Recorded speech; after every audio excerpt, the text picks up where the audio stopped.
Everybody, welcome to this week's episode of Galactic. Well, I should say this week because we're not on a schedule anymore.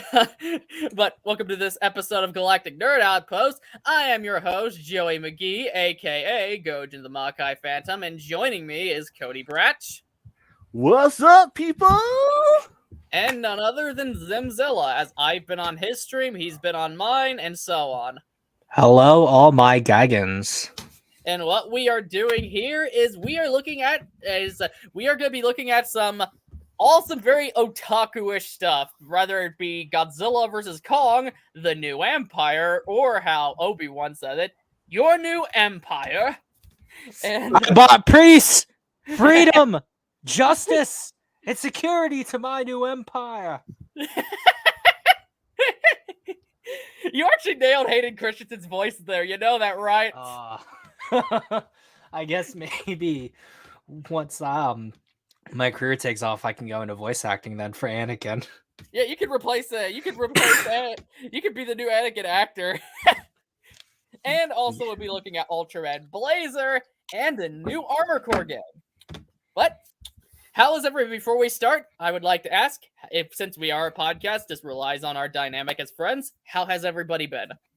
It's been good. Been just chilling, working on some big surprises that are going to be coming down the line, especially come May 20th. Not everyone knows, but we'll say that's a little secret. That's a little secret that is me to know and y'all to find out when that comes. And of course, Gojin here will be helping me out with that. And along with that, I've also been working on a story that I will be sending out to Wild Hunt Press. Hopefully, that gets picked up and.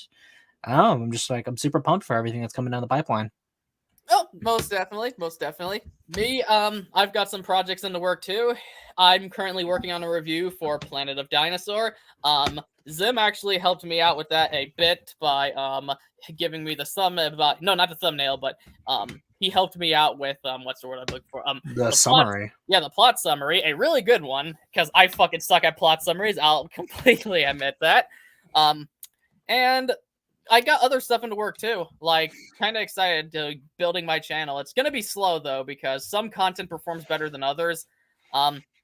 Like I've been recently watching Royal Sentai King Oger, and when it's over, I'm probably going to do a big review of that to kind of quote unquote cash in on it. Like I did Kamen Rider Black Sun.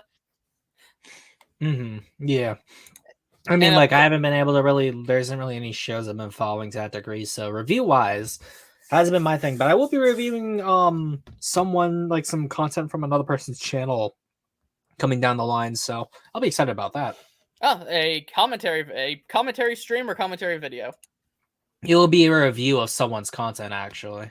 Oh, so by review, so not a commentary thing. No, not really commentary, because commentary is mostly kind of like a mixture of dunking and analysis. This is going to be just pure analysis for the betterment of someone's work. Okay. I like to do both dunking and analysis. That's kind of my thing. Like, I like to basically explain why you're stupid and then go and tell you and then verbally abuse you in multiple different ways. I mean, we all know that your girl likes to verbally abuse you. That's why you kind of got that kink now, but you know. It's not everyone's thing, but you know, it is what it is.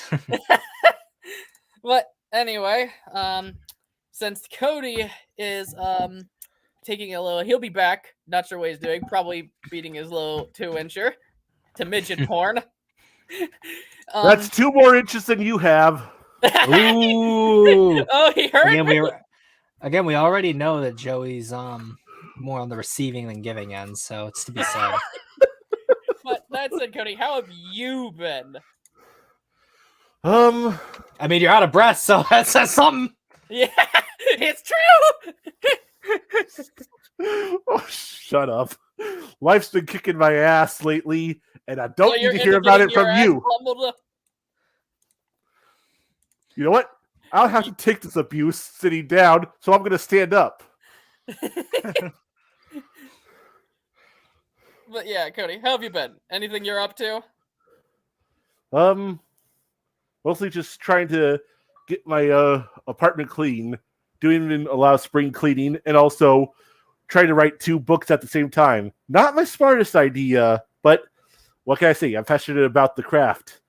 Oh, I know how you feel. I know how you feel. Generally, when it comes to, like, I don't write stories because that's not my talent.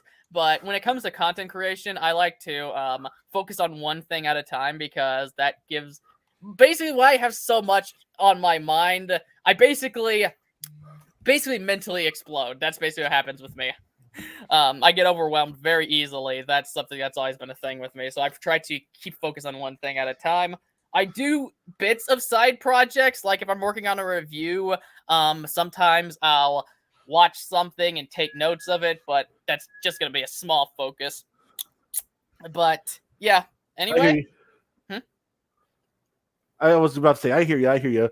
Basically, Yeah. what I'm doing right now is I'm writing like 2 or 3 chapters of one book, and then stopping to write 2 or 3 chapters of the other book, and going on from there. So far, Yeah, the process has worked. Let's hope it keeps on working for me. Yeah, exactly. But that said, we move on to the first trailer? Yeah, Yes, I'm totally down. let's do it. Okay.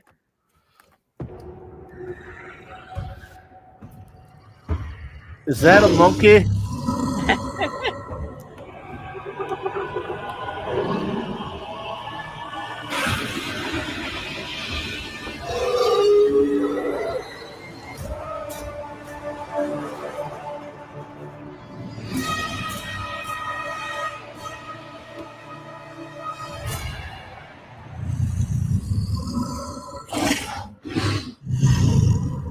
Okay, so many people are theorizing about this giant fucking ape.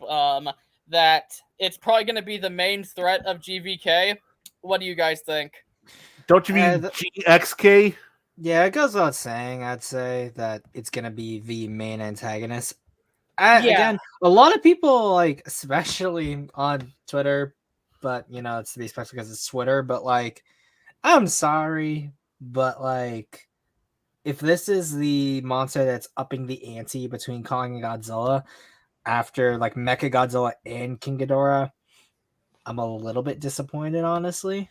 Yeah, I agree But because you had Godzilla and Kong in the last movie teaming up against Mechagodzilla. Basically, two things in once: Mechagodzilla and King Ghidorah. Since Mechagodzilla was made with King Ghidorah's other head, and King Ghidorah basically was back to life as Mechagodzilla. So, A la Kyu. yeah, there was a lot of inspiration from Kiryu there, and that was another thing I really liked about it. although ironically enough, he's more Mecha Godzilla Heisei than Kiryu, considering the fact that there was always a Ghidorah inside of the second Mecha Godzilla, especially with the manga adaptation of that story. Oh fuck, you're right. Yeah. Yeah, exactly. And here you just got Monkey, but on the other hand, I think what they might be doing here is a lot of people here think that this ape looks more like an orangutan than a gorilla. And a part of me feels like that since I've seen comparisons of the 62 Kong and an orangutan, I can't remember if that actually was the case in the original Godzilla vs. Kong when it came to his design. But I think when it came to that, I think they might be wanting to actually make Godzilla vs. Kong like redoing the original design from 1962 in modern day with CGI. I could be very much wrong though, but I think that might be where they're going with here. Kind of If I like recall, at least I believe I want to say the 62 King Kong was based off of like Japanese macaques, but that's me going off the top of my head. So I do not particularly remember which ape was influenced, but I know they specifically were not allowed to reference the 33 Kong in their design for King Kong versus Godzilla. Yeah, like I can't exactly remember which it was because I think it was Big Action Bill's video of Godzilla, King Kong versus Godzilla. That's where I figured out what he was based on. But he was based on some ape with long arms, and the first one that comes to mind is an orangutan. But basically, what they would be doing there, if this is the case, where the 62 Kong was based off an orangutan, and if that too is based off an orangutan, it would be like how Doom Eternal took some of the older demons of the original Doom games and placed them as something else. Like the original Hell Knight is called what's the name of it in Doom Eternal? The Your mom? Gladiator. The Gladiator. So it'd be kind of like that, but I could be very much wrong. But in terms of anything more, I would like to see a threat that's more than just, well, another Kong, you know? I think we might get that because, in addition to this being either another Kong or at least a subspecies, an offshoot of the species, a lot of people have been theorizing based on the fact that his eyes glow the same as Godzilla's, that this Kong might also have superpowers of his own, be it shooting his own atomic breath, which I don't think they'll do, or giving him lightning powers a la the 62 Kong, furthering the reference to that design that you were talking about before, Joey. And also, from my own perspective, I think that they might also give him, based on his eyes glowing, heat vision, which is a power given to another version of Kong in a late 90s, early 2000s the TV show Kong the Animated Series, where there was a clone of Kong that could shoot lasers out of his eyes. So I think this might be, if this is a reference to the 62 Kong, I think that it might also reference other versions with this weird superpowers that Kong's had in different iterations. That I hope they do. I'm not sure if they will. Like, I'll say this right now. I hope they don't do the atomic breath thing, because I don't know, sing a giant ape with an atomic breath. That something about that just seems goofy as fuck to me. I mean, like, honestly, when I think of like an ape with a like breath weapon, I don't think like gorilla, because like when you see like an Ozaru like from Dragon Ball do it, it kind of makes sense, I guess. But maybe it's because like their heads are more angular looking, so they don't have like a very human looking face when they're shooting their beams. But like with Kong, especially, that looks super weird. But just powers wise, like, I think the one thing that separates other ape monsters that people design from Kong is the fact that it's easy to differentiate them because of the ability to add powers. And then since Kong doesn't have powers, it's an easy swap. However, like when I think of like other apes, like in other media, they're usually a lot more different looking. Like, for example, Blizzard and Chaos from Primal Rage, they look more than just like big monkeys. Like they have a lot of unique aspects to them that helps them stand out a little bit more and make sense as to why they have certain powers. So it's a mixture of the fact that if he has powers, his design is really, really naturalistic and kind of bland, in my opinion, to where it would seem kind of out of left field for him to have powers, even if like logically from what we see, it makes sense. Yeah, exactly. Well, maybe. I don't know, because I'd be fine with him having superpowers, because it would be another way to differentiate him from the MonsterVerse Kong, because they're already going out of their way to do it, because he has shorter fur, he has longer arms, his body type's very different, he has glowing eyes, and it looks like he might either have red fur or might be wearing war paint. I've heard differing things on that. Yeah, I've heard like either like war paint or the war paint's blood or something like that, yeah. Right. So anything that they can do to differentiate it, I'd be fine with. In theory, I just have to see how it works in execution personally. Yeah, I agree. I hope they go with the electricity thing, because they already did from 1962 the shoving a tree down the throat, only in Godzilla vs. Kong it was an axe instead. So this, I think, would be interesting, and it would also add in another power to separate him from just, well, another King Kong. Especially since Kong already got his ass fucking whooped in the last movie. So, like, the other thing too is that another problem is that there was a ton of monster names that we saw that could have been more interesting opponents for Godzilla and Kong. Like, for example, literally, like, if there was one monster that was name dropped that could have been an interesting anti-upper, it would have been like Baphomet. That's an easy shoe-in, like a demon monster to fight against Godzilla and Kong. Like, that makes so much sense in my opinion. But I completely agree. Like, that would also also create a bigger intimidation on the threat. Well, from what I hear, now take this with a grain of salt, there's this one Twitter user named KDM who apparently has like a lot of know-how about the behind the scenes of the MonsterVerse movies being made. He's hinted that this new Orango Kong, or as I like to call him, King Louie, won't be the only threat in the movie. He might have some subordinates that bend to his will because he's also an alpha. Like they might be hench monsters that go out to fight 3 or 4 of them that go out to fight Godzilla and Kong before they end up teaming together to fight the final boss, who will be King Louis here. And the thing will be that they are so tired from the other monster fights that it'll be harder for them to beat this guy, and that will be how he's able to stand toe-to-toe with both Godzilla and Kong, let alone one of them. Yeah. I've heard similar things. I just want to see, like, wherever it goes, I'll be interested to see. For sure. I'm so glad that they're continuing the monster verse. I've loved these movies from the very beginning. I've had so much fun with them. And now it seems after the success of Godzilla vs. Kong, we're really kicking into gear. There's that Kong Skull Island anime that's supposedly still coming out on Netflix. There's that live action Godzilla show set between 2014 and King of the Monsters. This is an exciting time to be a MonsterVerse fan. And Indeed. So I agree. Go ahead. No, you go on ahead. The thing about the MonsterVerse that I really love is while they're not perfect, they generally have issues with pacing, and I mean by generally trying to stuff in too much more than they can chew. But as a whole, they help give me my diversity and Godzilla taste. Like in Japan / Toho, I got the more dialogue heavy, serious characters and message driven of Godzilla that I came for. And in MonsterVerse, I have my more fun popcorn entertainment that I also come for. I get 2 different sides of Godzilla. Oh, you come for it all right.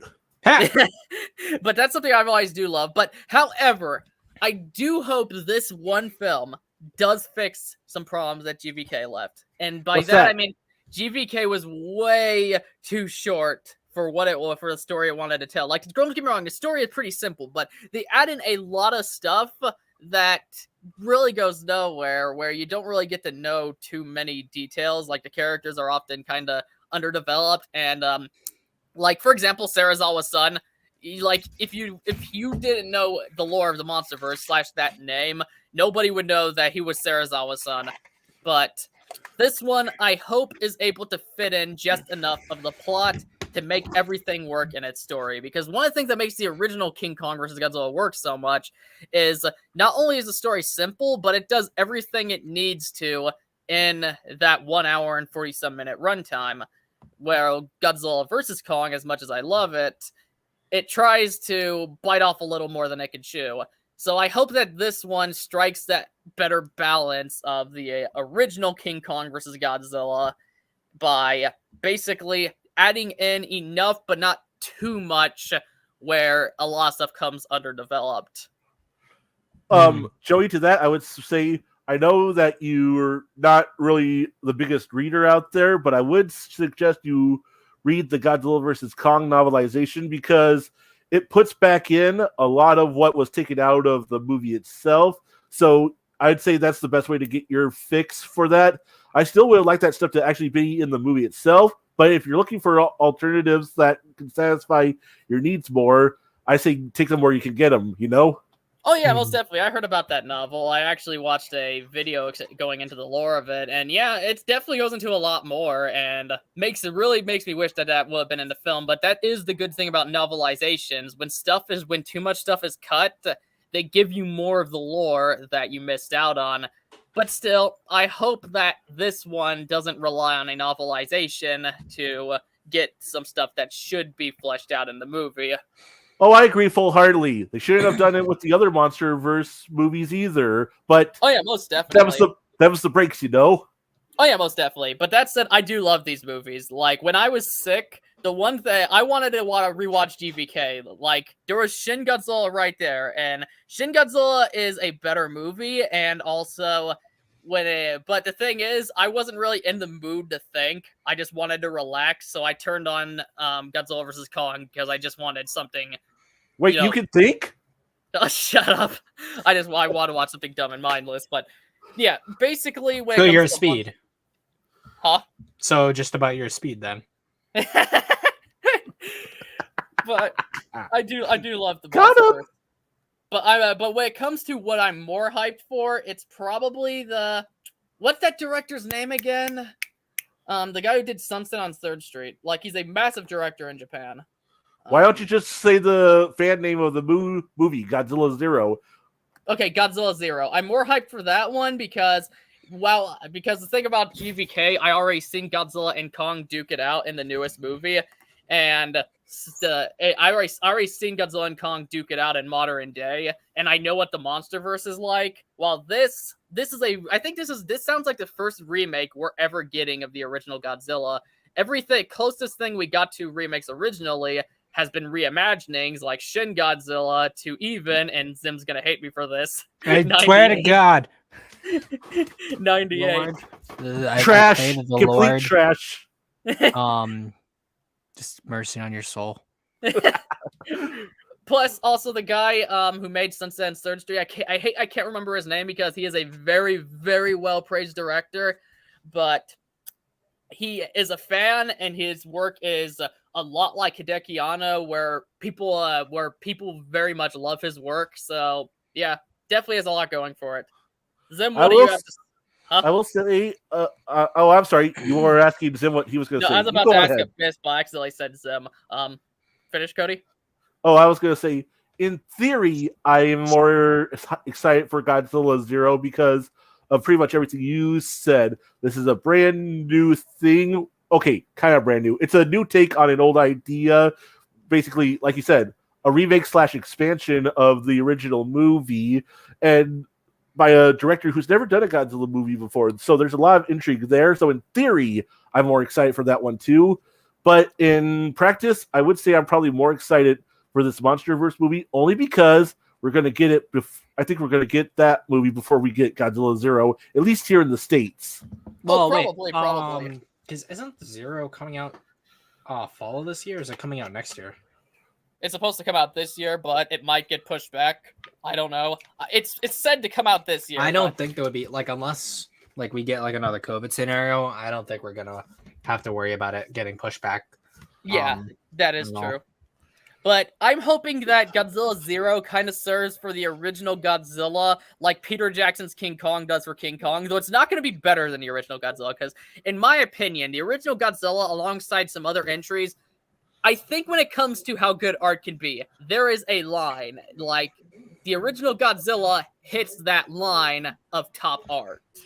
And as much as it could do, the remake, it can equal it, but I don't think it could surpass it. While King Kong, well, the original was a great movie, but there was room for improvement for Peter Jackson.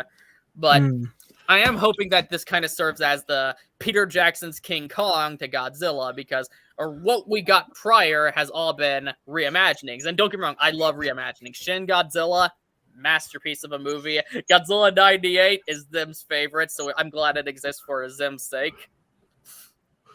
Joey, do you want to die? Because it sounds like you want to die. I'm in your walls, Joseph. What, Abyss? Anything to say on the new Empire?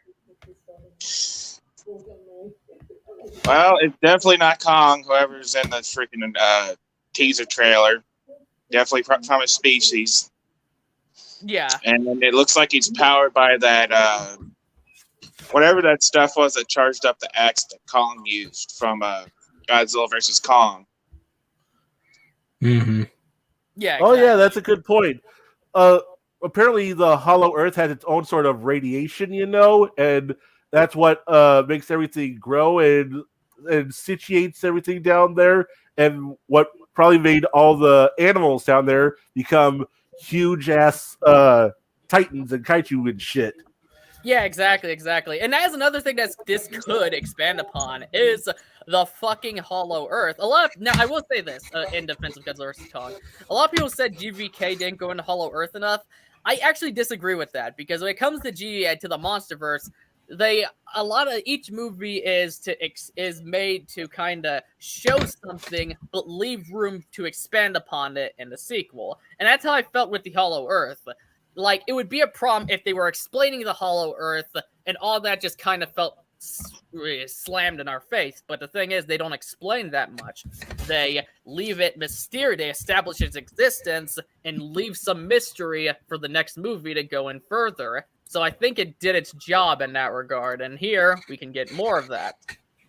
Yeah, I can say I agree with that. The best series can tell their own standalone stories, but also leave breadcrumbs for expansion later on in other entries. That's what the original Spider-Man series did with those first few issues. They would like introduce a certain character or a certain location and whatnot, and then go back to it and fully execute usage of said character or location later on. And that's just what you gotta do. That's the basics of world building and storytelling. Oh yeah, most definitely. Like, for example, Turok Evolution, that was made as the first entry to what was meant to be a prequel trilogy of the old Turok games. And as a first entry to a prequel trilogy, it does a really good job. Turok Evolution explains how Tulsit got into the Lost Land. It kind of explains what Tulsit's missions are and how and why he is where he is now, and basically stuff like all the gods and such that you've seen in the later games. But the thing is, the sequels that were supposed to happen to Turok Evolution never fucking happened. So a lot of that mystery evolution unfortunately got left mysterious. So we don't know what Tarkeen really is. We don't know what fucking we don't know what a lot of shit is, but that's not an issue with Evolution. Evolution, I can still play it as a first entry and be like, yeah, I love this game. It's a really good first entry that does world building. Yo, Joey, your girlfriend's trying to talk to you in the comments. Go be a simp, Joey. Unashu said, Puddin, can you shout out Mekon Cosplays? Yes, of course. I was actually going to have her on the podcast today, but she must be busy with something, so please go and check her out. She does some of the best cosplays I've ever seen. She's adorable, she's fun, and she also has a little thing where she sings on an app. Go and check that out. She has a beautiful singing voice, too. She can sing? Yeah, she can. Badass. Yeah, she is a very great singer. Like, there's some songs that she sung that I originally would have listened to. It's like, oh my god, this is beautiful. Nice. But yeah. So, have you all said that like the new? We're gonna say, I don't know what we're gonna call him. The other Kong guy. Do you notice how he kind of has like look like an orangutan a bit with the lanky look? Yeah, we did cover that. I'm calling him King Louie. Hey, Joey, I may be lanky, but at least I'm long where it counts, unlike you. Oh, wow. So, are we talking Armored Core yet? No, we have not yet. gone to Armored Core yet, unfortunately. Yeah. I'm sorry for cutting you off earlier, Abyss. Go on ahead and say what you were going to say. Had to let Matt on because he saw he was simping for my boy Abyss in the Discord server, so I was like, we gotta let them fuck here. Oh no. But yeah, check out Mekon Cosplay. She does some very, very good stuff. I'm not just saying that to be nice either. Like, she makes some very impressive work. I'm sure even you guys could vouch for me on that. Yeah. Mm-hmm. But again, I can't vouch for too much because I ain't a simp. Yes, you are. Don't deny it. Incorrect. Okay. Anything else to say about New Empire possibilities? No, not really. I mean, there isn't too much to go off, and I know definitely we'll be back here talking about it when more stuff comes. Almost definitely. Any more you got to say, Abyss? No. Okay. Okay, so what we're moving on next is 1 minute. Oh fuck. What? He's having performance issues. So you're having performance issues. Okay. Ultraman Blazer.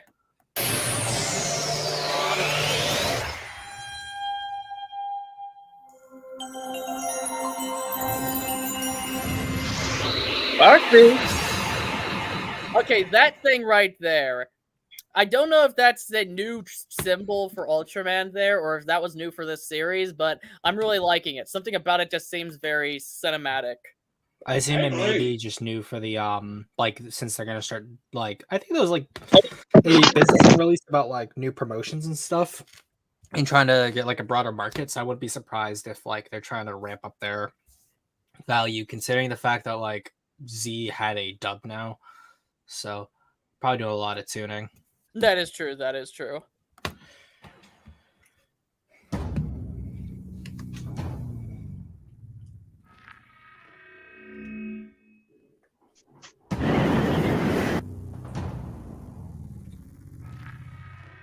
So cool. Yes. My God. まばゆい光の中からやってきた。 Okay, okay. Ultraman. I gotta say here, Cody, you were right when you said earlier that this one looks more cinematic than usual, which is saying a lot because Ultraman these past couple years has had a big update in visuals, whether it be the CGI, the explosives, the cinematography, all this stuff. But this one seems to be going another level. Mm-hmm. Almost looks like I know, right? It like I chalk it up to. Sorry. Oh no, go. Ultraman Blazer seems to be set in the same universe as Ultraman Nexus. I don't know. Maybe. Although I was gonna say like this scene outside of it kind of remind me of ODST also gives me a lot of Shin Ultraman vibes too, kind of. Yes, Oh, yeah. I think that might be what's going on here because Shin Ultraman was a massive success. It's in the top 100 best performing Japanese movies of all time. So maybe with the success of that movie, they might be like, yeah, let's start inserting more elements into the TV show, which is actually adds up because it's funny because you know how Shin Godzilla kind of formed how Godzilla movies are done by Toho now? Mm-hmm. That seems to be going on with what's happening with Ultraman, and you know what? I'm all for it. You know, I was Yeah. originally gonna chalk it up to just like evolution in TV show making or whatever you want to call it, the development production of TV shows. But since Zim brought that up about Shin Ultraman having looking like it might have an influence on this show visually, I can kind of see it actually. I can do. Now, I will say that evolution of TV shows have part in it. Because when you look at modern Ultraman, like even Ultraman Z Orbs compared to early 2000 shows like Trigger, you can definitely see the age. Like, for example, I watched the Kamen Rider Ryuki, and while I also was getting caught up on the Royal Sentai King Oger.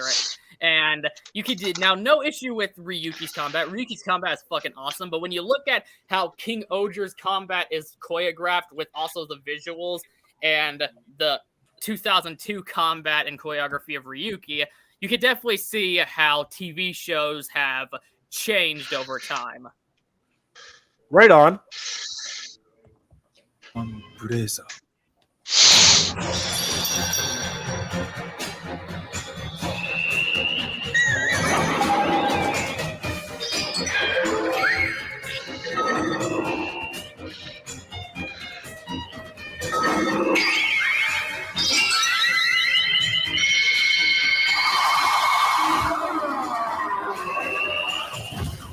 And another thing I'd like to point out, everyone notice how this guy is older than the usual Ultraman protagonist these past couple years. Yeah. Oh, they're going a bit back to the old days.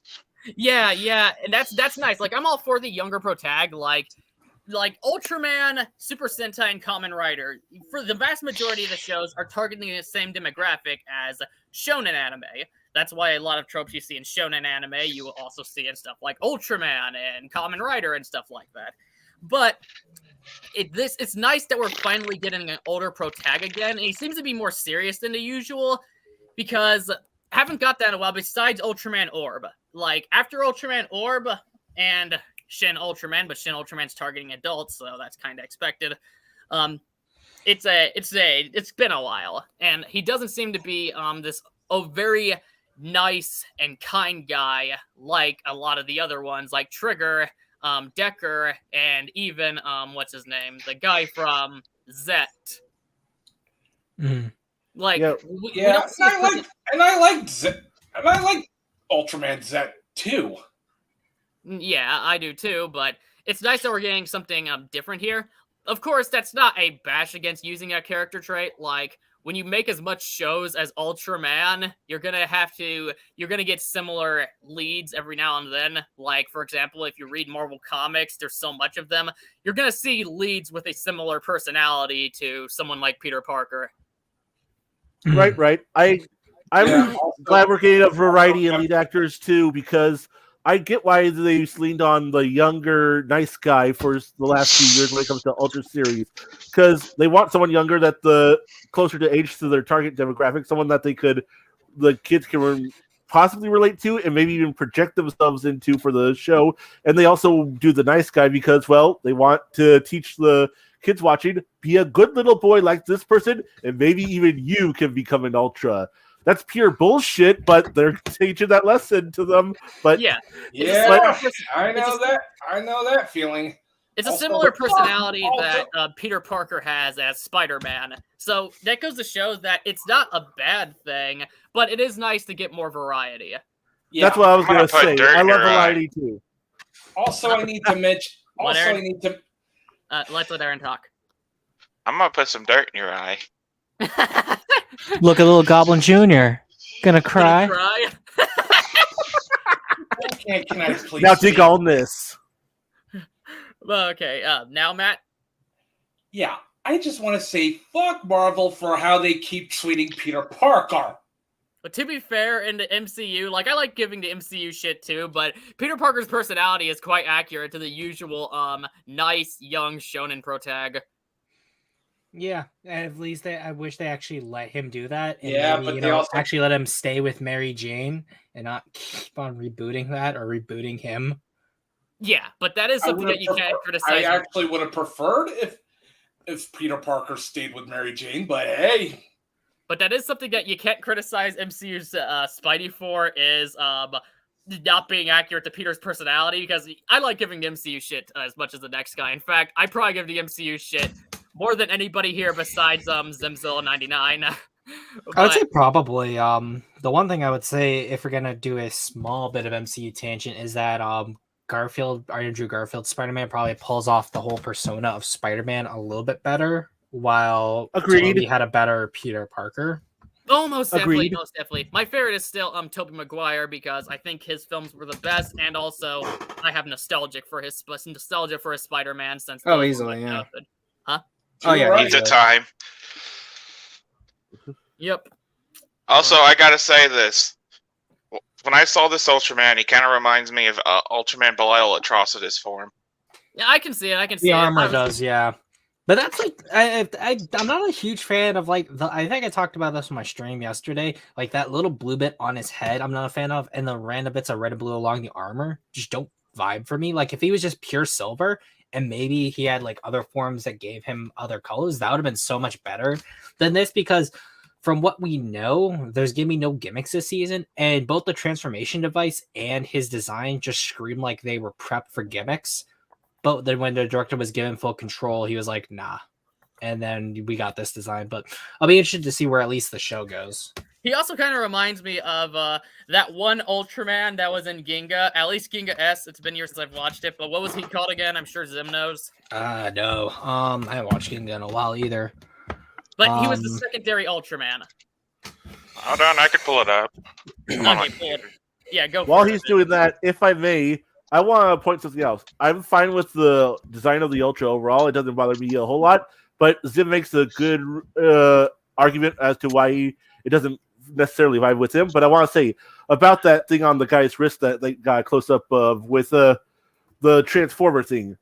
Anyone else notice that while everything else has upped in quality, looks more cinematic comparatively speaking, that still looks like literally like the guy's just wearing a toy, like it was supposed to be a toy rather than just, I don't know, actually look more authentically like something a military man might be wearing.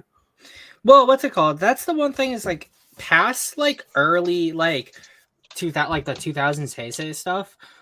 A lot of the newer generation Ultra transformation devices all like look more like their actual products. Well, And that's because also a lot of them had gimmicks too. Like I would say the only item I can think of off the top of my head that didn't look like a toy entirely was the Ultra Galaxy's Battlenizer.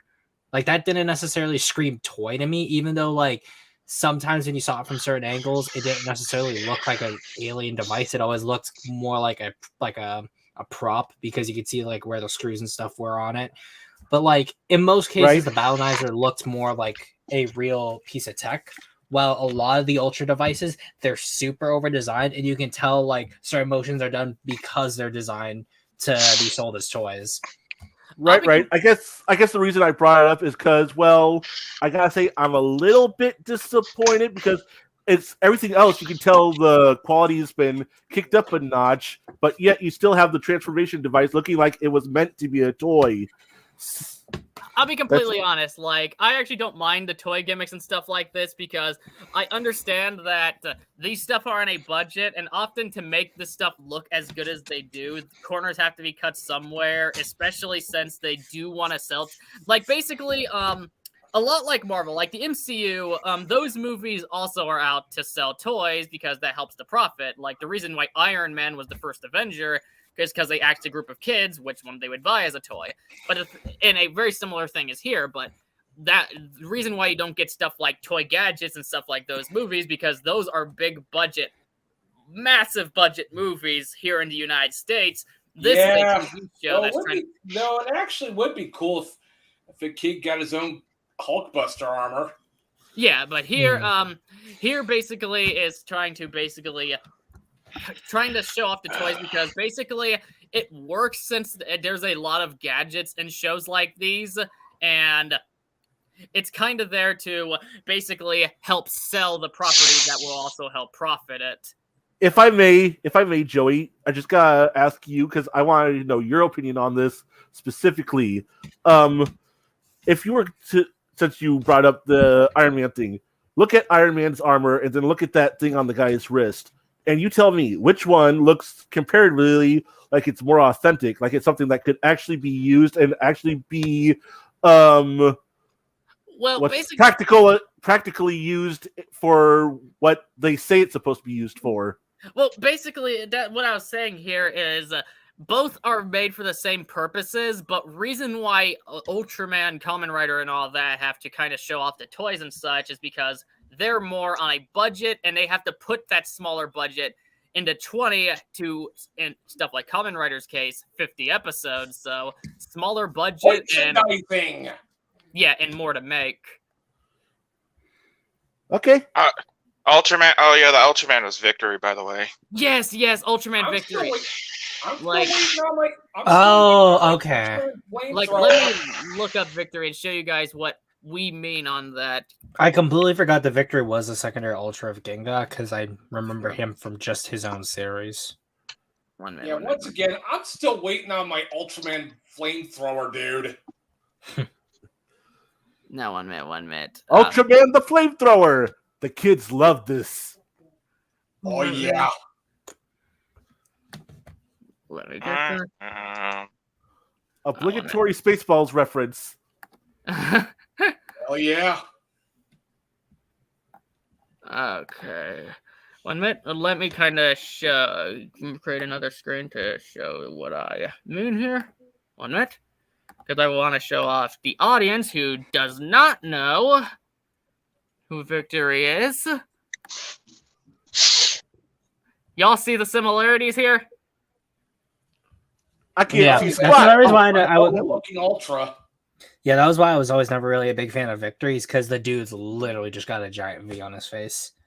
No, I think it's cool. Like, he's very colorful and it looks more different. Because I'll be completely honest, I'm not huge on the designs of the Ultramen these past few years because a lot of them just kind of look they stick together. That's basically it. Like, there's not much to separate Decker's design from Trigger or Trigger's from Zet.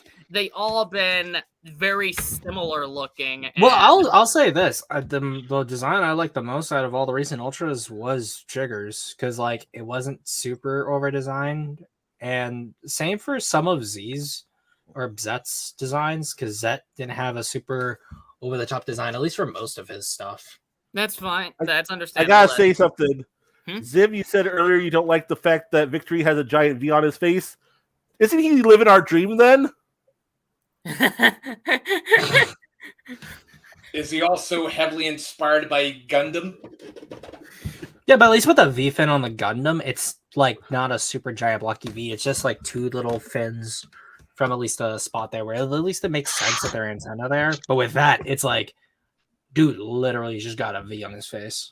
I honestly like this design a lot because it's more colorful than usual. There's a lot more on the design than usual. There's reasons to kind of be like, yeah, that's Ultraman Blazer, rather than be like, oh, it's just another Ultraman.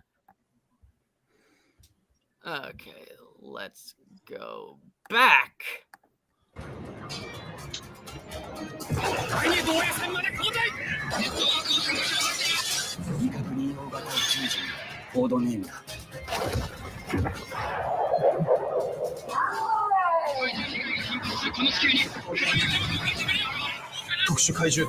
now, here's the thing. Like, for example, like when they're talking too, like I'm not sure if you guys noticed this, but there's a more serious tone here than the usual. That's also reminding me a lot more of something like Shin Ultraman, to even something like, say, Nexus, where I'm wondering. I was about to say Nexus.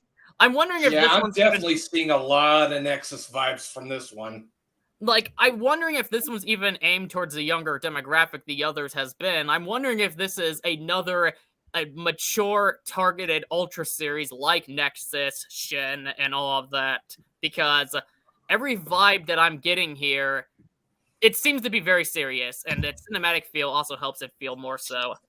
Here's what I could give as a theory. Maybe because, well, these people who make this kind of stuff, they're artists. They really care about the craft that they're doing. So their fact that also why Eiji Tsuburaya is a legend among tokusatsu artists.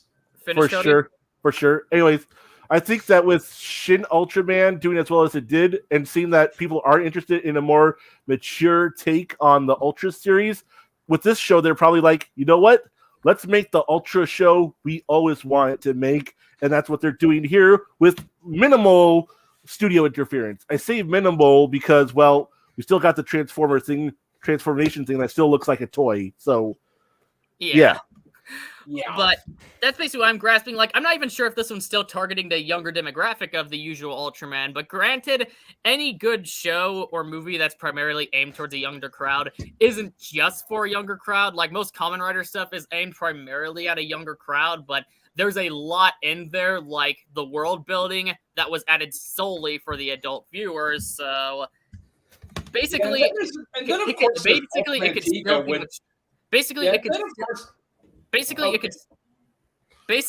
still be mature, even if it is targeting a younger crowd. But I don't know. Like, I'm getting similar vibes to the other adult-aimed Ultra shows like Nexus and Shin. Yeah, and then of course there's also Ultraman Tiga, which has a lot of elements from H.P. Lovecraft's Cthulhu mythos. Oh yeah, it does. That's one of the things that made it so good. But again, while it was primarily aimed towards a younger crowd, it's not solely aimed towards a younger crowd. I will say though, I do really like the first monster that they're introducing. It's kind of nice that I mean, compared to Zet's first monster, it wasn't really that good. So this is definitely a major improvement in my opinion. Of course, it made sense that the new monster for Trigger was based off of Melba and Golza, but like, no, I'm hyped to see what some of the new monsters are going to be in this series. Oh yeah, hell yeah! And even the cinematography has a very similar movie look to stuff like Shin. Like, you have these angles from the floor to the top and stuff like that. For sure. Adding to the cinematic quality of it. Yeah, exactly. And I love that. I'm going to go on a little bit of a tangent here. Here's why I put so much emphasis on visuals and aesthetics and everything. television and movies, cinema are a visual storytelling tool. And that means that everything that happens visually in terms of movement, facial expressions, and actual execution, physical execution, has to be done in a proper way, because you have to use it to tell the story as much as people talking, if not more so, because there is also the rule of showing versus telling, which is why I don't really care for the anime trilogy a whole lot. They did a lot of telling of why things are so important versus actually showing us why they're so important. Here, we can see exactly what's going on. There's a big-ass fight that's about to happen. It's a really serious issue. Everyone's taking it very seriously. And we get some kick-ass angles of it. Great lighting, great music, great mood. It's awesome. And that's why visuals will always mean a whole lot to me personally. Well, with this I kind of completely stuff. agree. Of course, it's also about pushing boundaries with what you got, because, like, say with Royal Sentai King Oger versus something like that one Thor movie where, like, the Thor movies where they're in the other world, those look good for the budget they're given.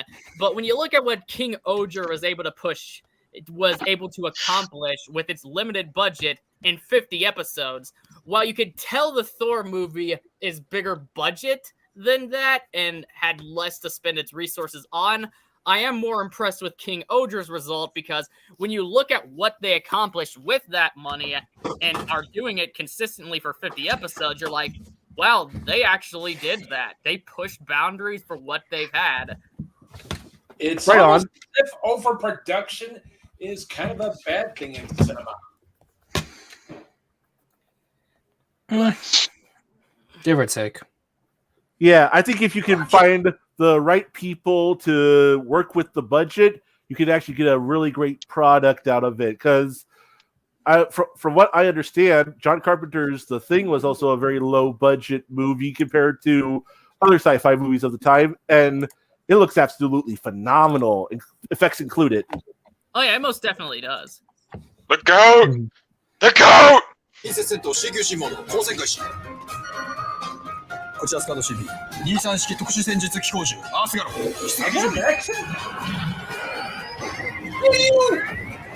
Fuck yeah.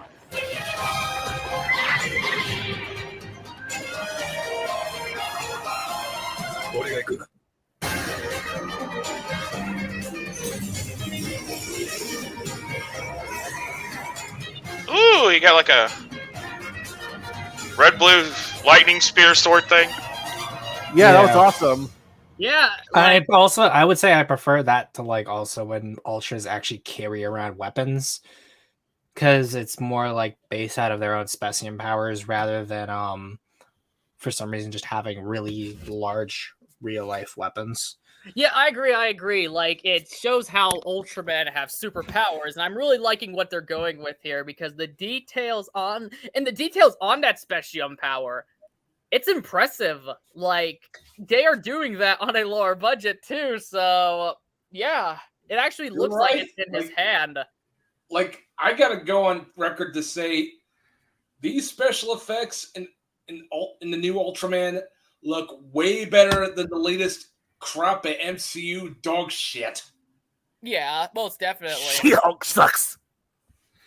But yeah, I'm definitely hyped for this one. Like, this. What's an MCU? But I'll say this has potential to really bring my hype back into Ultraman, because, well, I'll be honest, I did like Trigger. I also liked Zet, and Decker was fine. I haven't had my big Ultraman fix these past couple years, with the exception of Shin. Shin Ultraman was fucking awesome, but Yeah. this looks like it's bringing back that magic, because honestly, like, Trigger was good. There was a lot of lore it went into that I found interesting, but some of the lore also kind of fucked with the Ultraman mythos, and also the lead was kind of annoying in spots, but overall, there's more positive to say about Trigger than bad. Decker, it's fine, but it honestly felt like just a filler entry, and it didn't really do anything to feel special other than the fact they slapped New Generation New Generation Dyna on it. So this, and I'm for glad Decker, I assume you mean for Decker, right? Not Trigger. Yeah, Trigger was good, but had a lot of but did have some issues like the leads smile bullshit and Oh yeah, that was annoying. and also Cringe. and also some holes in the lore, but overall it was a good show. There was a lot I did like about it. I actually did a review of it. Decker is fine, but honestly just kind of felt like a filler entry, as I stated. This one here, this seems to be changing stuff up a lot. It doesn't feel like it's just existing to fill out the gap of another Ultraman show in the year. And it looks like it took a lot of cues from Shin Ultraman. So, yeah, definitely very hyped for it. Hopefully the trailers aren't misleading, but we'll have to see. Mm-hmm. For sure. I don't think they're misleading. I think that I honestly have a lot of hope with this because I would say I'm a casual Ultraman fan. I like the concept, but like a lot of stuff holds me back from actually deep diving and loving it. But gotta say, watching this makes me want to go just dive right in and enjoy the ride. It looks awesome. Yeah. If you want to get more into quite- Ultraman, I would definitely recommend checking out some more of the older entries like Nexus, Tiga, and all that other really great stuff. And the really old stuff like the original Ultraman, Ultra 7, Return of Ultraman. Those are pretty good. Those are pretty good too. The original Ultraman does have a lot of flaws though because they kind of rushed it out while working on Ultra Q. But overall, the original Ultraman is still good. Oh yeah, definitely. And I'm a huge ass Ultraman fan because of Evangelion. Yeah, but overall, that said, I'm hyped for it. This Shin Ultraman was the only thing these past couple years that kind of got my hype for Ultraman back, and this looks like it is bringing back my hope in the Ultra series, because some people might notice that I talk more about Kamen Rider and Super Sentai than Ultraman, but it's not because I like them more than Ultraman, it's that the past couple years, Ultraman, while good, hasn't been anything that really blew my mind with the most recent entries. But this one, alongside Shin, which was great, could really, really up my bring my enthusiasm for the franchise back, because I do love Ayla because Ultraman is one of my favorite franchises. Now, don't get me wrong, it hasn't been knocked out of my favorite franchise list like a certain movie franchise that was given to Disney. But it is something that I've been wanting to get my enthusiasm back. What would you have to say, Zim? I mean, generally, like, another thing too is that robot dragon thing that's gonna be in the series too. Like, I was also not exactly the biggest fan of Savenger when he appeared in Zet, but I'll be interested to see. Yeah, Savenger, though I like the idea behind him, is just ridiculous looking. Yeah, I mean, like, King Windham, Joe I can understand. King Joe was really nice. I Like, will I'm just say curious. King Joe custom looks so much more badass. Finish them. No, that was essentially it. I'm like, same thing with New Empire. Just from what we've seen, I got pretty simple thoughts really, but I'll be interested to see kind of how it looks. But that said, if y'all got any more to say, about this? I'm good. Your brother. You, Abyss? Nope. You, Matt? Other than watch some Ultraman Nexus and Evangelion, they're fucking awesome. Nah. Agreed. But next is 1 minute. Yes. Come on. Fire! Armor Core 6. Which, I'll be honest, this is a game I grew up with Armor Core Age 2 on the PlayStation 2. And as a kid, when I first played that game, me and my siblings were disappointed because basically we had an original Xbox that we didn't have an original Xbox anymore, but when we did, we loved the original Mecha Assault. And when we gotten Armor Core 2, Another Age, we were hoping for that PlayStation replacement for Mecha Assault, so we were kind of disappointed. But after kind of adjusting to it, we grown to love it, and I do want to replay them again because Armor Core 2 Another Age is about as much a part of my childhood as Mecha Assault was, and I do want to play them again, and I might end up playing the first two again before this is even released, because I even looked it up again, and the game still looks fucking awesome. And if we're talking big Armored Core fan, this motherfucker will tell you how much he fine-tuned his AC into looking a lot like a MD Geist.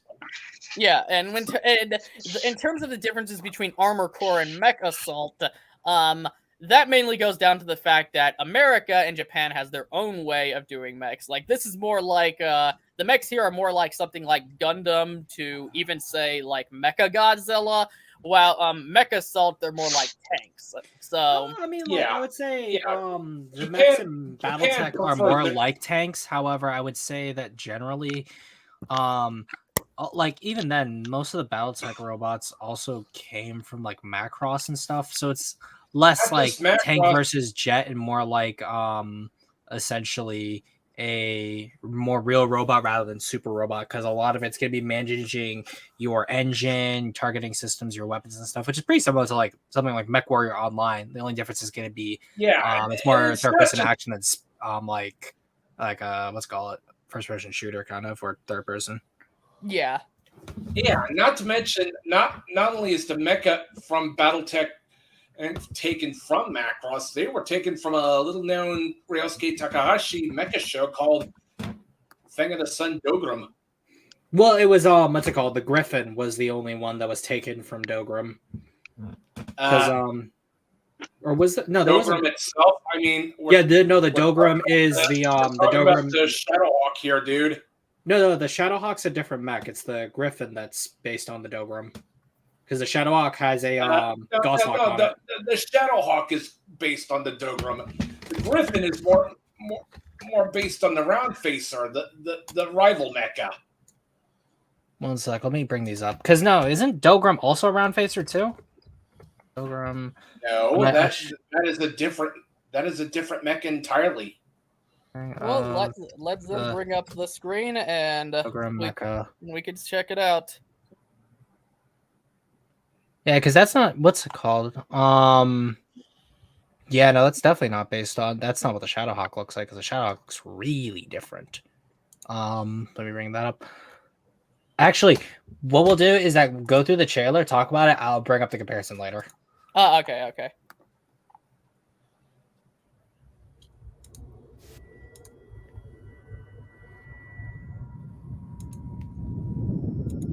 Damn, that trailer gives me chills every time. Wake the dog up. Okay, first thing I gotta ask, I can't remember, but these are Japanese games, but are they made with Japanese in mind or English in mind? Because I don't know if they're like made with Japanese language in mind, or if they're Japanese games made with English in mind, like Devil May Cry and Silent Hill or Resident Evil. I think they were more made for Japanese first, then English. Okay, Well, okay. it's sort of like the same thing with like Demon Souls, where Demon Souls had. Yeah, the only time where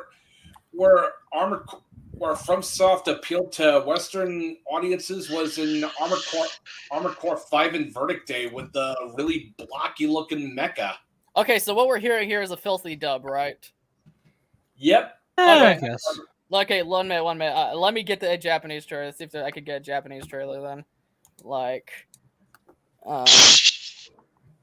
Armor. That's a dub.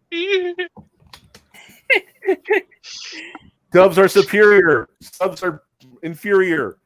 No. I don't personally really give a shit. I'll listen to both, but it's the fact that he's like, yeah, we gotta watch it in sub right now. Dub's Yeah, gay. Sub, dub, same shit, really. I'm working out a video on why I don't like dubs, so I'll have that out at some point. I'll be sure to miss it. I gotcha, especially with certain dub actors being a bunch of cuntbags. Hey, Joey. Huh? You don't like dubs? Nope. It doesn't matter if you don't like dubs! Like, let me see if the Wikipedia has this name and Ladies, please, you're all pretty. Now quiet down. Oh god. Okay, let me see if Pretty, I can type bitch, this. I'm beautiful. If I can type. You're like a sub 3 at best. Don't kid yourself. Okay, whatever. I will fight you thrice times. Exactly, 3 out of 10. I hate you. I'm just kidding. You're awesome and funny. Funnier than Joey, who's just funny looking. I'm not gonna say not everyone can be as dashing as I am. Okay, give me a second. Let me see. Let me copy and paste this. Hopefully this actually translated the Japanese name. If not, then we're going to be stuck with this filthy dub, because I'm not going to spend too much time looking for a sub trailer.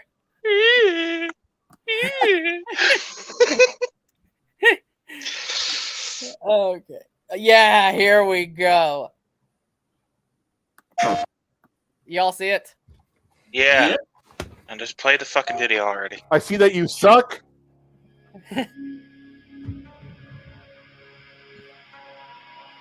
That's the old trailer. Yeah, it's the old one. I don't think all there's right. a new. Yeah, I don't think there's a new. The new one doesn't have any Japanese. Okay, well, we're something going to it. So guess we'll we're just use. sticking, guess we're yeah, sticking just- with the new one then. Filthy dub. Keep Like your crying, mother. bitch. Peggy 12. Peggy 12, just like your mother, 12 times, 12 thrusts. All I needed. This is great. We're close to Rubicon. Wake the dog up. Joey, get up. I was about to say Hey, that I'm the about dog Miss hero. Kaiser. Verified. Activating cerebral coral control device. Ooh.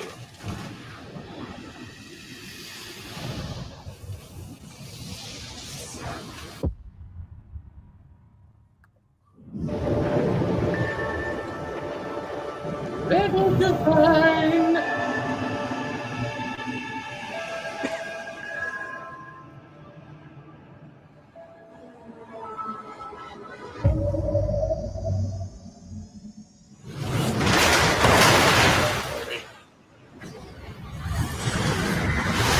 Augmented human C4621 has awakened.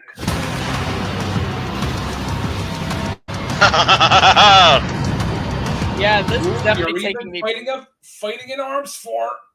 Yeah, this is definitely taking me back to when I was a little kid playing the other one, especially when you're that tiny robot, the tiny mech, just flying around the arena. There's one universal thing everyone should agree on. It's no matter how old you are, fighting in a mech is fucking amazing. Hell yeah. Amen. Amen. Hallelujah. Peanut butter, my brother.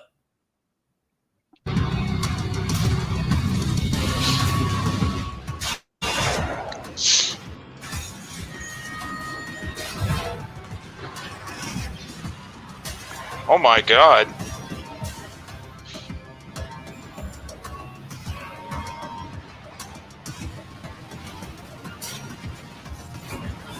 Yeah, they are really showing off there. Like, I don't know, like, is this the first Armored Core game that has came out in years? 'Cause I haven't Yeah. remember hearing. a while, yeah. Yep.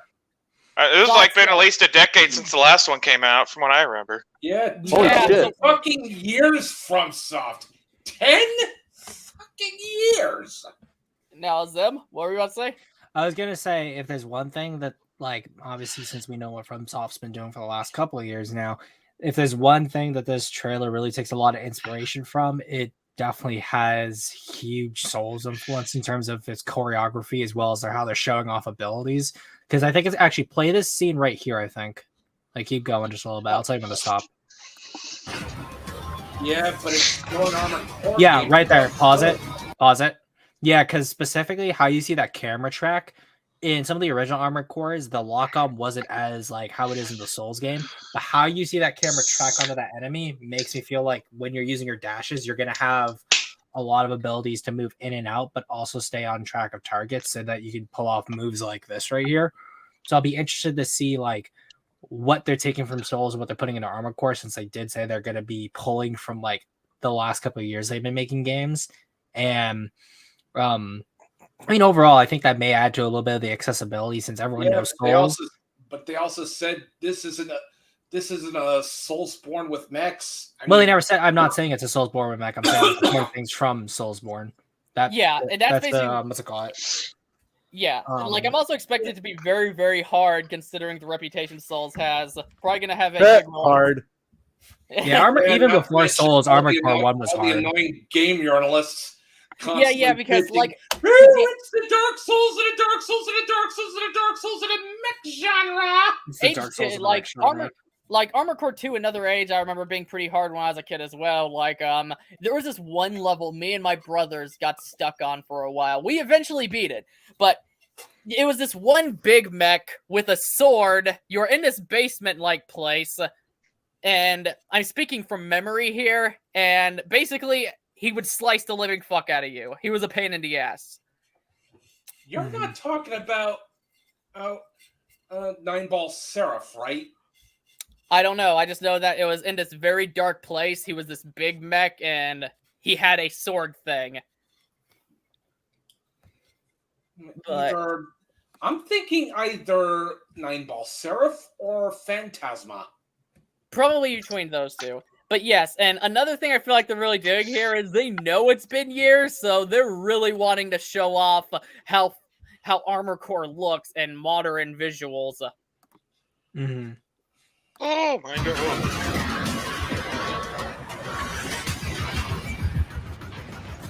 Tank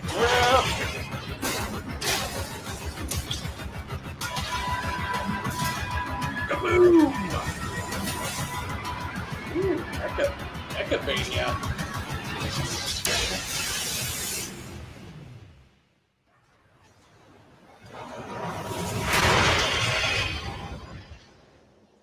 One of the infamous handler Walter's hounds. Interesting.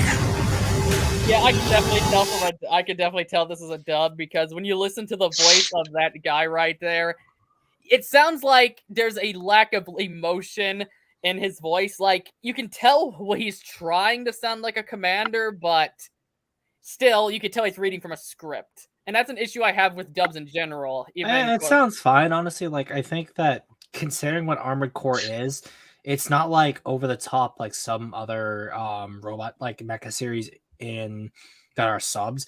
So I think the more drier reading of it, I think works better, especially because of like how Armored Core is tonally overall. That's fair. Still, I'm gonna play it in Japanese because basically a bleak dystopian future. Mm-hmm. Yeah, but the thing is, like, my issue here is it doesn't sound like he's trying to deliver the line to be stoic. It sounds like he's trying to be somewhat charismatic, but falling a bit short. But that said, I don't get that at all. It just sounds like a pretty standard reading, I'd say. Like, yeah, overall. that's basically how I feel. Hopefully the Japanese one's better. If it's not, that's gonna be what I'm sticking to anyway, because it's gonna make reviewing it a lot easier. I don't review dubs because that just makes it a lot more fucking complicated. You ready to climb the wall? Call sign Raven. Priority subject for termination. High on the list.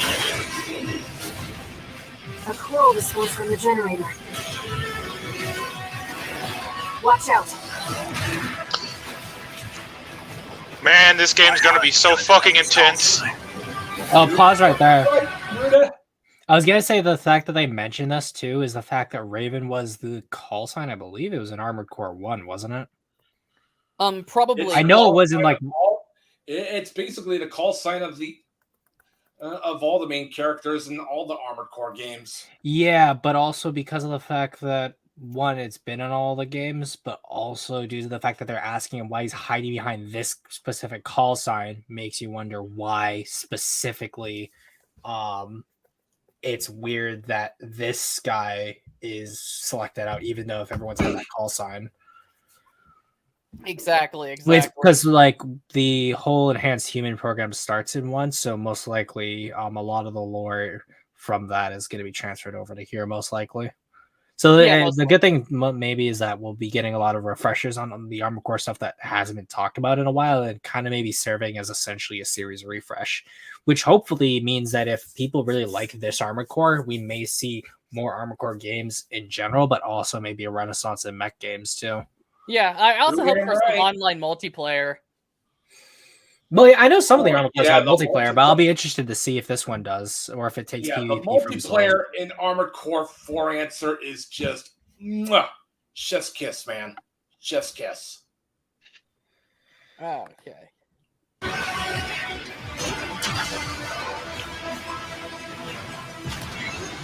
And they're working on the DLC for Elden Ring while they're doing this game. On borrowed wings. That looks awesome. Like, what this makes me want to do, this makes me want to replay Armored Core 2 Another Age, but before that, check out Armored Core 1, and then after I replay Armored Core 2 Another Age, the other games, because this makes me also really want to spend money on the premium box. I mean, yeah, because look at the action figure. Holy shit, or statue. I don't know It's what probably it is. just a statue. Well, it says figurine plus garage. Anything, dude. But yeah, King that looks badges. awesome. Yeah, I mean, like I'm I may have to say, Too bad I won't be able to own that special edition. Like, good I probably won't able to afford it either, but it's definitely looks fucking thanks awesome. a lot, scalpers. You fucking ruin everything.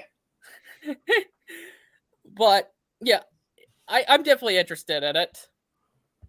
I'm definitely on down to. Also, is that a physical PC copy? Those aren't common anymore.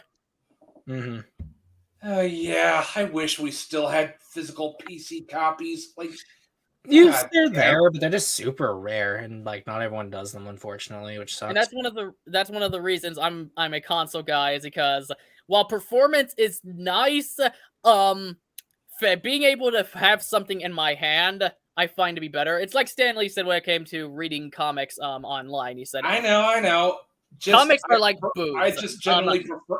I comics just generally prefer the PC because, good lord, does the PC run everything a lot better? Like, and of course mods too. Like, but as Stan Lee said, Resident Evil 4 mods for the remake, like, goddamn. But as Stan Lee said, comics closed. Holy shit. But as Stan Lee said, comics are like boobs. It's nice to look at on a screen, but I'd rather be holding one in my fucking hand. And that's basically how I am with physical copies. So you'll never know that feeling?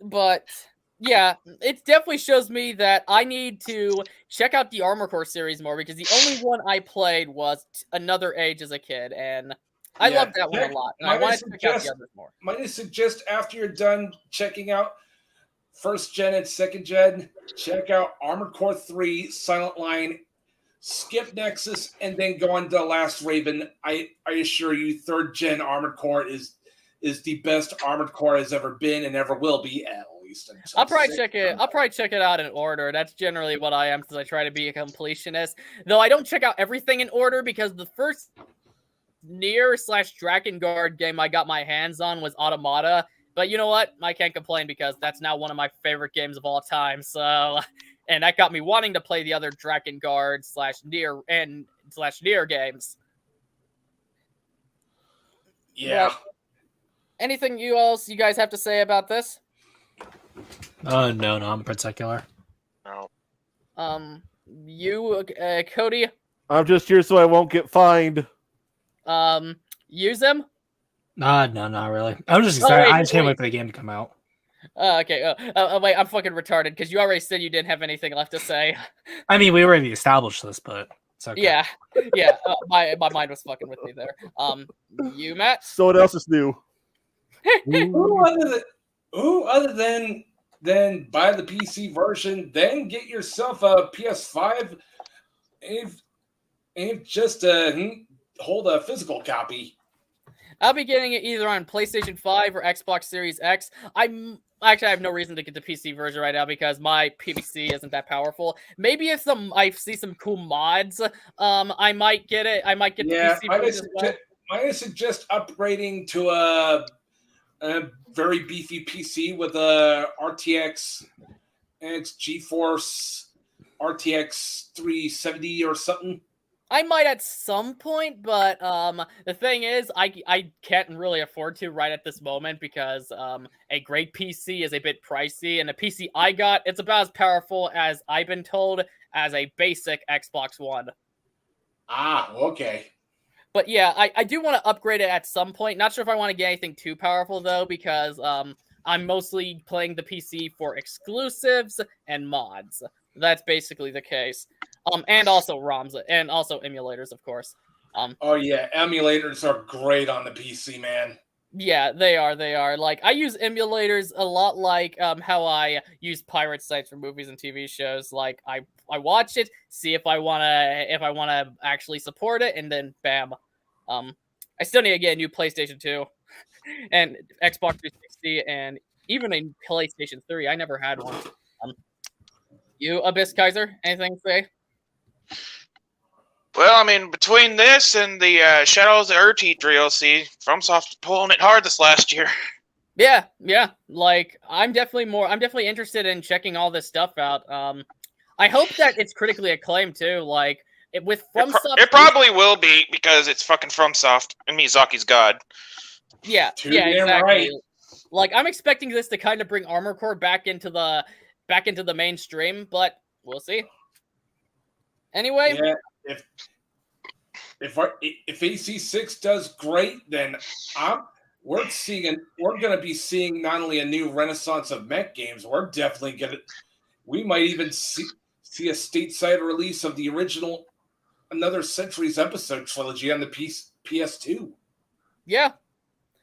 But anyway, unless you guys have any more to say, which previously you guys said nothing, you have nothing else, so unless you changed your mind, that's gonna have to be it for this episode. Thank you guys for joining. It was fun. Awesome. I'm hyped. I know, I just said awesome. Yeah, I'm hyped for all the stuff that's coming out. There's a lot of potential here. And I'll see you guys on the next episode. Please comment your thoughts down below. If you enjoyed it, smash that like button harder than Abyss smashes Matt Wheaton. Share it around and subscribe. Man, I get awesome, folks. Back here. Hey, Abyss been the one who's been verbally abused for a while, so am I right, Aaron? Yeah, but not as bad as I abuse your mom in bed every night. Yeah, don't worry. Me and Aaron do that double team 2v1 on Rust. Just because Matt puts on drag and says he's my mom does not mean you banged my mom. Yeah. Even if that was true, I mean, it is your mom, so the resemblance is pretty uncanny either way. Man, I swear I got no respect. That's it. This is Go to the Mackay Phantom, leaving the building.